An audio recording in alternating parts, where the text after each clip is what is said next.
Welcome back to the Talking Hedge. I'm Josh Kincaid, and this is your Cannabis Business Podcast. Today, we're going to dive into some headset data analytics about the 4th of July and traditional holiday sales with cannabis, specifically versus beer. Part of this report is titled Dank Bud versus Cold Brewskis. The Nielsen TB Rating agency has partnered with Headset to get a better idea into the cannabis industry as it becomes more normalized, more mainstream.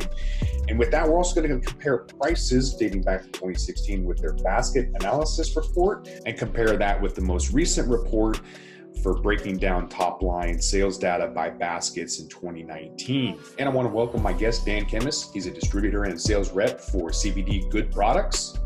So let's get right into it. All right. Well, I don't know if you got a chance to dive into the greenest day of the year report.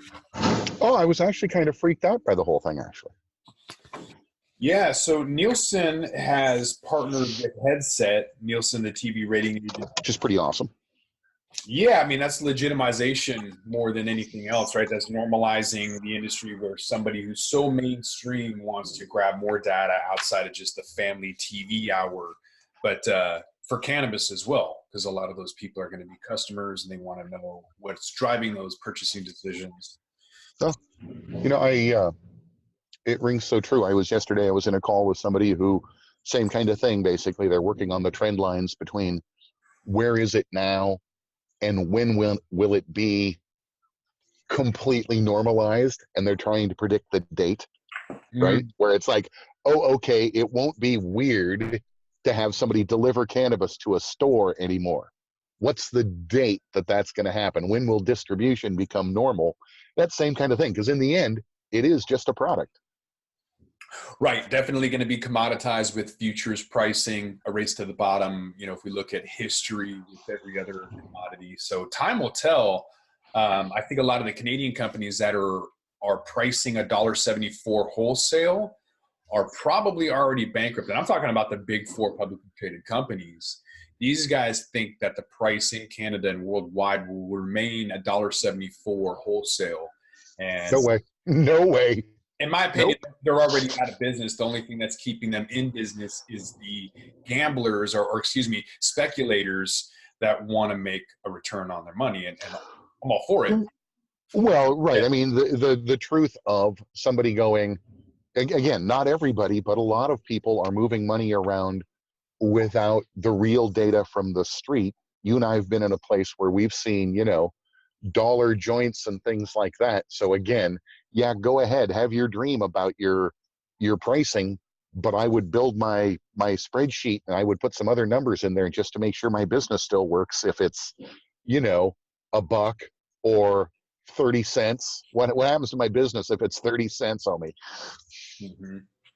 Yeah, in the stock market, you have a bid and you have an ask price. So as a retail investor, if you want to go and buy Amazon stock or whatever, the price that you can buy it at is the bid.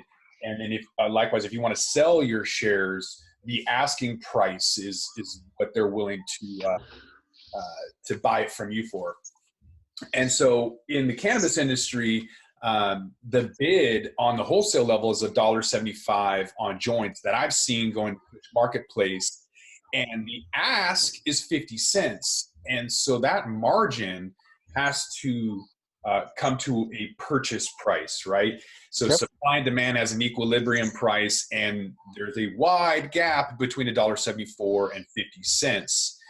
And I think the 50 cents is going to win because more automation is coming online. Washington State just got a robot pre-roll machine that'll do 2,000 an hour, hands-free, and it twists the tops, it'll fill it, all of that. So that's going to be a domino effect in any market. We're seeing those being implemented in California and Canada. And so prices are going to plummet. And anyone who thinks that they can have a team of 18 individuals making pre-rolls or anything else just needs to look at any other industry. We haven't had human laborers make cigars in the United States for a century. And that's right for a reason. Oh, that whole thing, the dude with the railroad spike pick and the steam engine. And yeah, dude was really good, but in the end, dude lost to the steam engine, right? Because again, dude has to stop and drink some water, dude gets sick. Steam engine just keeps working. right? And it would make sense. This is when we were out this last week. So a brief review, Kron and I we went and hit 20 stores and did our field work this week. And, one of the things that I was hard on while you were over there getting real data was just asking the auxiliaries about, hey, okay, $100 an ounce and $400 an ounce. Is the $400 an ounce 4 times better than $100 an ounce? Well, no. Okay, how do you sell it? How do you up, wait, somebody come in and say, geez, I want to buy an ounce of good weed. What do you do? And consistently, what I heard was essentially, I practice sales judo. I take you where you want to go. I ask you how much money you have, and then I sell you to your money. I don't sell you. I mean, certainly some. Yeah. No, don't buy that one. Buy this one. But for the most part, hey, if you say you got 280 and you want to buy an ounce, you're going to buy an ounce at 280, homie. Oh, you got a hun and you want to buy an ounce, you're going to buy an ounce at a hun. And ultimately, the difference between the product, again, it comes right down to perception. It comes down to what will you take out of your wallet, okay? Because in the end, it's all going to go get burnt, right? It's going to get set on fire. When we were doing the 20 stores in North Seattle, in a very blue-collar area of Western Washington, I noticed a lot of different brands that I had never seen before. And I know that new brands are coming from existing companies all the time. They have 20 different brands. But just kind of seeing the different area, different pricing was interesting. And yet, I don't think it's sustainable. You're just not going to have all of these companies be in business. Washington is the most competitive probably out of all of the states because they don't have vertically integrated markets. So the producers and processors are fighting against the retailers, and they're not able to keep as high as a price as states that we're seeing in Colorado. And so with consolidation that's going to be coming up, a lot of these companies in Washington are going to be left behind. And so they're kind of relying on big sales dates, like Black Friday or 420 or 4th of July, in order to get into the black. That's their one day. So full disclosure, I'm a Santa, right? So I'm intimately familiar with the concept of we've waited all year for now. And right now we're either going to make our year or we're not, right? Because I deal with retailers and such that are, they essentially run neutral most of the year. And then, oh my God, it's the holiday season. And the stress that creates on a business when you have 1, 2, 5 days a year, right? Where you're so excited for the sales because it's finally going to lift you. And then the trepidation, right? Of, what if it rains on 420? What if Black Friday falls, after a big crisis? All this stuff where, again, what a complex industry, right?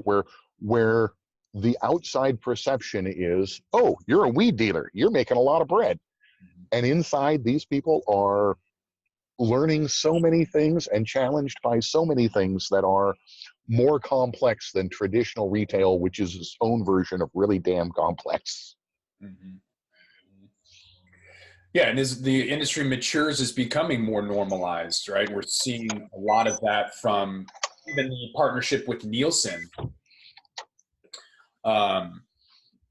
And so comparing a day like, a popular barbecue day like the 4th of July versus 420, there's a substantial difference. 420 is very cultural. 4th of July is very historical. And so the sales dates aren't the same. And I kind of think that's a good indicator of normalization because it's just another day. We've seen from the data that people don't buy in bulk. So 4th of July, you're not going to really see people going out and spending additional amounts of money just because it's a holiday. I think it's people are going out and buying what they need when they need it. It's a matter of convenience. Whereas the 420 holiday, in my opinion, I'm inferring from the data that because of the sales, because it's a Black Friday event, it's price-driven decisions. What's your take? Well, so I come at it a little different. The referencing data in question basically would say that hey, on 420, which is quote unquote our holiday, right? Our weed holiday, that a lot of people, if you're not in the culture, you don't even know what 420 means. And if you are in the culture, 420 is your underground reference for, yeah, let's go get high. Okay. So April 20th, 420 is a, kind of a natural adjunct where, oh, hey, wink, wink, nod, nod. And then, today the sales data provided by Headset, et cetera, would indicate a significant sales opportunity for a store on 420, right? Like you're going to see a lot more customers. You're going to have a lot of opportunity to turn product.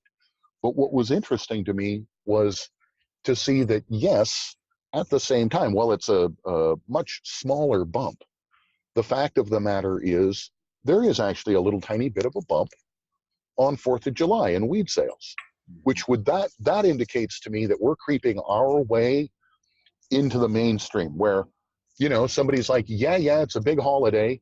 Normally I go buy 2 cases of beer and sit with the family and argue with my uncle. This year, I'm going to go buy an ounce and roll fatties and we're not going to argue, right?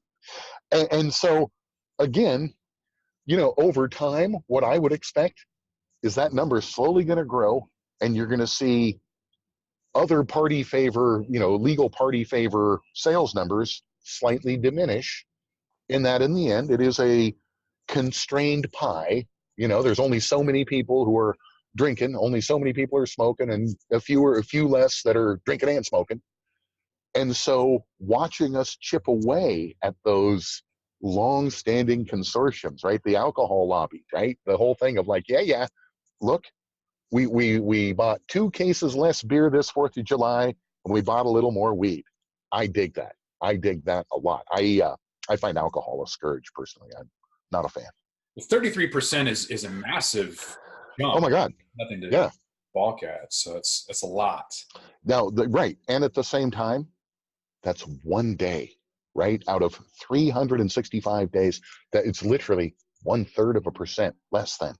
It's like, wow, I need more. I need a 420 week. I need a 420 month if I'm a retailer, right? Mm-hmm. And it could develop into that. I mean, we're at 3.5 years now since Washington has a recreational market as of, I think, July 2016. And so now we're able to start to see trends and anomalies, more than 3 years into it. And this is a good start. I think we've already seen that people are substituting in these legal states from alcohol to cannabis. Not only is tobacco losing money decade over decade, but now we're seeing alcohol lose money to these states. Well, the number of people. So I'm, again, I'm a promotional model, and I do a lot of work in the cannabis space. And the number of people that I run across that, essentially say, yeah, I drink a little less, and sure, I smoke a little more. Legalization's good, blah blah. Really is. It's a predominant swing. Again, I've already said it. Suffice it to say, I'm a believer. To me, the plant is a wellness thing, whereas alcohol is, a poison. So. Mm-hmm.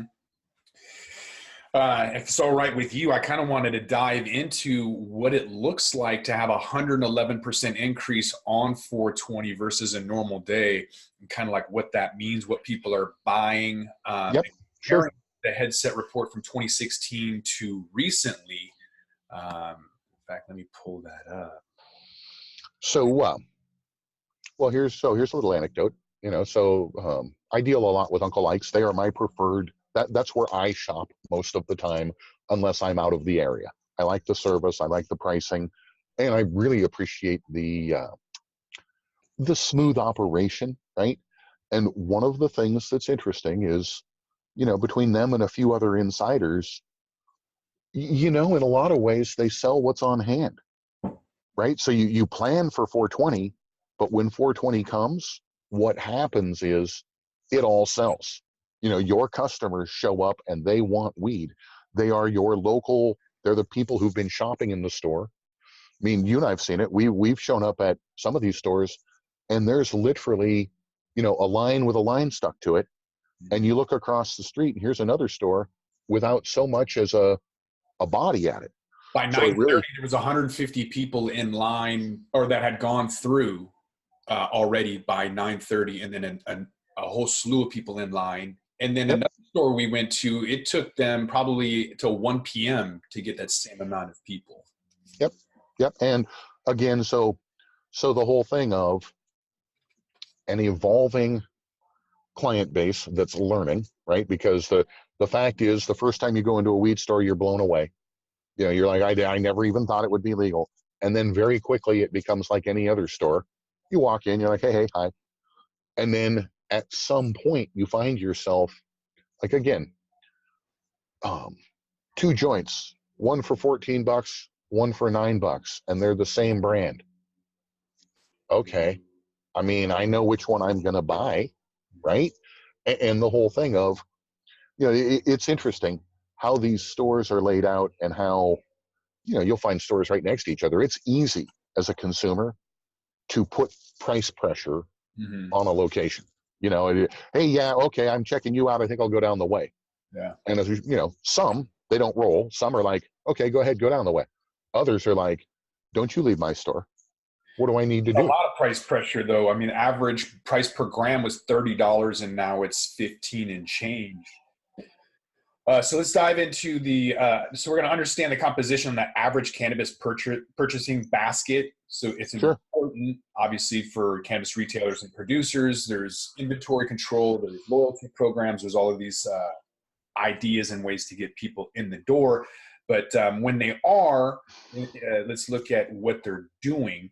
So going back to 2016, this headset industry report said that the average basket size was $29.64. So a little over half of those baskets consisted of a single item. And here's what's interesting. Between the hours of 3 and 5 on Friday, accounted for 30% of the total basket volume during the month of August for that year. Geez, right? You know, the whole, I'm going home. It's the weekend. I've left early, literally, right? It's 3:30. I'm out of work. I'm going to race home. And on the way, I'm hitting the weed store, right? I mean, it's cliche and it's palpable. Yeah, that's pretty wild to have all of your sales or a third of your sales be between one day of the week for 2 or 3 hours. Oh, you know, again, it's happy hour at the watering hole. Yeah. Right. I mean, it's not exactly the same, but boy, it's got some echoes. And I know a lot of people who get an edible on Friday too. So 20% have an edible purchase. So 1 in 5 baskets on Friday contained an edible. Not all that surprising for the end of the week. Yeah, it's interesting to me. Speaking to creature of habit, right? So I'm not I'll eat an edible on rare occasion, but mainly I go buy flower. And so I know all about that. And at the same time, the whole thing of like, oh, really? So people, again, this is what's interesting about some of these, what I would consider alternate consumption methods, like edibles, a significant market space, right? Tinctures, a significant market space. And then each of them have their own kind of, it's not to say every buyer or every purchaser is different. It is to say that when you really get into the weeds of, well, geez, who's buying the pre-rolls? Well, people looking for convenience on their way to work. Oh, interesting. Who's buying the bulk flower? Oh, people who are going home at the end of work. Oh, who's buying the edible? People traveling, all these different sub details that if you know, you can target your sales so much better. That's the thing about basket size that kind of surprised me is that, initially when I was looking at the numbers, so basket size, basically how much do you purchase when you're in the store? The dollar volumes come down fairly dramatically. Okay, so if it was 30, it's now something like 15 or so. But what's interesting about that is it's two things. It's not one thing. It's a mix of price, but also your Mr. Consumer or Mrs. Consumer, Ms. Consumer, your comfort with going to the store. So you used to go to the store a little less frequently. Now you're like, this place is en route. I'll just drop in right now. I'll run in and grab a joint, right? And so that's brought that overall basket number down and the transaction frequency up some. So it's again, if you're sitting back in your office as a store owner and you're trying to figure out staffing and all of these things, man, you got some variables to play with. Yeah, they definitely need some technology like headset. They go into a current 2019 basket analysis, and it still shows that the ranges are from $15 to $30 across the 4 legal states, with the lowest occurring in states that have had more time in the legal cannabis Sure. market, like Washington, that saw grams of cannabis being sold as much as $40, which Yep. is Yep. unheard of now. Washington is, in fact, the home of the lowest price in legal cannabis, with an average price of $15.33 across various product categories. No, I'm burning on a $66 OZ right now, and um, it's going to be hard to get me back up off, 50 to $100 ounces. If the market all of a sudden went dry, where, geez, Dan, the only thing you can find are $200 ounces legally, I'm not going to say I'd go looking around anywhere else. I will say I don't know how I would handle that. Right. So it's not simply more cannabis being produced for less money that determines the average price. Competitors play a major part both within the legal cannabis industry and from the black market, and so does regulation. Washington has thousands of distinct cannabis brands and a tired house market system that gives retailers a lot of power to push back on price, and the result is a lot of affordable cannabis products. Colorado's system allows for vertical integration, so even though it has seen prices come down over the years, the brand landscape is less hotly contested. Prices did go down in Nevada and Colorado, though they stayed flat in Washington, where there's really no room to drop. In California, which just came online in 2018, the average price has actually gone up by $5, but that can't last forever. Oh, again, uh, I've seen it from out of the area. People call you up and they literally say things like, "Hey, geez, can you send me some of that weed? And then what I'll do is I'll go turn it." Okay. And first, no. Okay. Just so you know, no.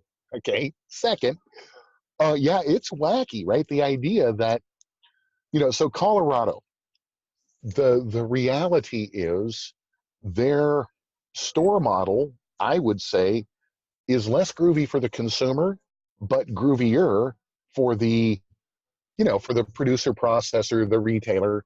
And at the same time, I think in the end, I see it all being like booze in a grocery store, right? In the end, the consumer is going to win, because it's going to, as these things scale and the mass comes and all of that. So I look at something like a Colorado and I'm like, yeah, today you've got a model that works. Tomorrow, I'll bet you change your model. I'll bet you do. Yeah, they're going to have to, because everything price per gram is coming down, including vape pens. Oh, the moment Oregon actually decides to start driving weed over a state line, right? And that wave, and when that starts to come, and what it will mean to be in one of these states that has we'll say, a restrictive model, and then you're bumped up against a state that has a open border policy, okay, with regards to cannabis. Again, it's going to force some real interesting changes. Yeah, Washington producers grow an incredible volume of cannabis. I mean, they don't have 6.5 years like Oregon, but sometimes in Washington it sells as low as 20 cents per gram at wholesale. I've seen 7 and 10 cents per gram. So the change in California, as we'll see, is driven by a shift in package size sales and more consumers buying larger packages. We saw on 420 that they were selling or discounting half ounces and not full ounces. And my opinion is because they want people to try multiple, cultivars or strains, and that's just Right? a strategy. Yeah, I don't think it has to do with they want people to try. I think it's purely supply side. What can I get? That's the thing is, when you look at package size, if you walk into the store and you know that if you come back tomorrow, they might not have what you want because they are undersupplied, that really does make, again, it's like seeing your dealer on Friday and knowing if you come back on Saturday, he might not have it. Right. So what do? You're like, well, I want this, this, this, this. Right. And that's what's interesting about all of these fiefdoms that are basically, state boundary lines. Today, they create some very interesting restricted, commerce BS that, again, in a normal environment, I drive my milk from, Akron down the way and I go across the border and I sell my milk. That will come. That will come. Yeah, people are going to have to know different idiosyncrasies and discerning customer and just different demographics. California, for example, buys bulk, and we haven't really seen that anywhere else. I think that's an anomaly. So looking at generational preferences for larger package sizes in California, we see that sales has generally grown. Regulation changes in California have led to a significant sales spike in June of last year when new packaging and quality requirements created a sell-off of old product, which was followed by supply issues. However, we see sales in larger package sizes picking back up. So given this trend, sales of larger package sizes will probably continue to grow this year, especially the sale of valued priced ounces. And valued price ounces are especially popular with the post-millennials, a demographic that only just began aging into the market. Given how comfortable with cannabis their elder siblings, the millennials are, post-millennials are expected to be a large and dedicated group of customers. We saw they just became 21 and they have more disposable income than even millennials. So that should definitely start driving some interesting sales and change the landscape. Well, as a consumer, what I can say would be this. You know what? Weed is nice. I like it. And so certainly not everyone does. But the fact of the matter is, if you haven't tried it, you do. And there's a pretty good chance you're going to say to yourself, hey, you know what? Everything was fun, but now it's just a little bit more fun. Okay. And that in itself, again, it's had such a bad rap. And like so many things, now it's a little bit easier to get your hands on. And if you've been, thinking about it, you're like, maybe I've heard wellness, I've heard this, I've heard that. And so just across the board, if you just run the numbers on, here's 100 people who haven't tried weed. Here you go, everybody, here, hit this reefer. Again, quite a few of them are going to come back and be like, yeah, okay, I get it. That was cool.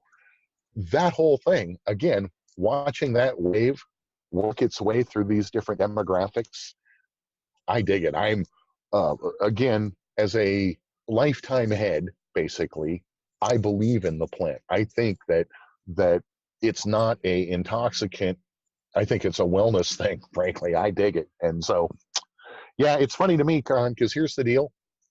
All of this data seems to point toward weed becoming normal. Today, when we go and do events like we were at the hemp show recently, I was walking through with my camera and I still had people hiding their face at the hemp show, right? Not even at a weed show. I had this thing happen. You heard this part, but briefly, where major logo there, the AT&T crew, they're at the hemp show. They were actually at the XXX show that was next door. They won't go to the weed show. Okay, they're not ready yet, right? It's interesting to watch those different walls come down and to be, on the street as they fall. Mm-hmm. Yeah, retailers are going to need to be aware of the moving industry is based on location, based on a lot of preferences. But 4th of July is coming up, and so they're going to have to stock up. Hopefully, they've got some good inventory control, some technology like headset to help them with that.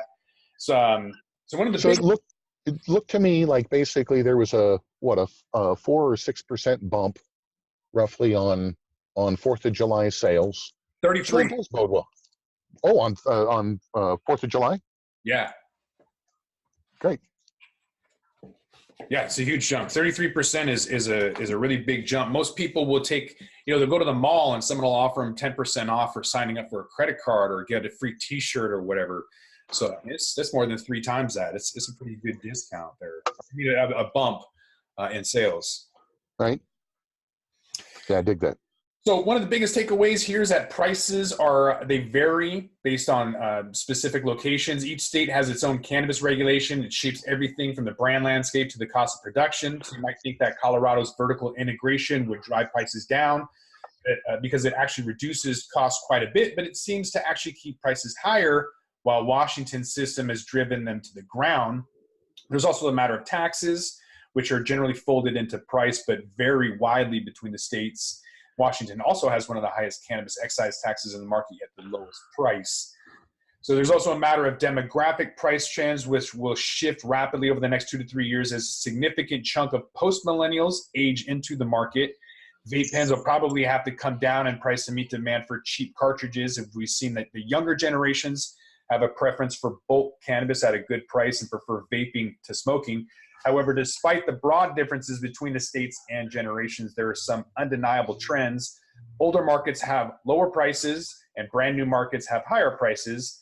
So as new legal states come online, we expect future versions of this report to feature high sky prices in places like New York, Massachusetts, Illinois, while California comes more in line with existing legal states. Washington, bearing some serious regulatory changes, will remain the lowest price state in the nation. Do you think that's going to repel investors and some of the multi-state operators in Canadian investment? I do. So here's what we see from a field perspective. Okay, when you go into a store in Washington now, for the most part, unless you're in one of the true top tier stores, you see a depleted crew, so less bodies because they've run the numbers on, what's it cost to actually keep the store staffed relative to profitability. You see a few fewer brands as they've come to realize that, carrying 17 products probably isn't helping them, or 17 manufacturers or labels. Let's carry 9, right? Let's carry 6. And then now, the other thing you see is realization, right? Where in the beginning you thought this was going to be a gold mine. It's still a mine, but it's like it's like an iron ore mine, right? It's like, no, I got a lot of work to do, homie, in order to turn this thing into a real going concern. That, so to me, Washington, the challenges, I hear it quite often. Oh, if you can make it in Washington, you can make it anywhere. Great. But again, as a startup business, do I want to start in the most austere environment? Really? Do I want to carry that challenge? So to me, this is why I look elsewhere right now, is that certainly a lot of business opportunity in Washington. But at the same time, Washington is as close as you can get to sussed up on the weed front. And, you go to these emerging markets, there's new product, new technologies, new thinking, new potential partners. Again, I would say that yes, the environment in Washington is complex. Challenges are good in life. If I'm a startup business that's in the cannabis space, Washington or Oregon don't interest me. I go elsewhere. Yeah, I would go to California. It's the 5th largest GDP in the world. Right. 10% of the entire population hangs out in Cali. Yeah. Right.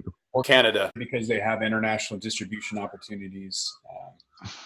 But yeah, between Washington and Oregon, I think it's a kind of a difficult market. So we shall see with 4th of July where the sales lie, if they're going to be 33% or higher.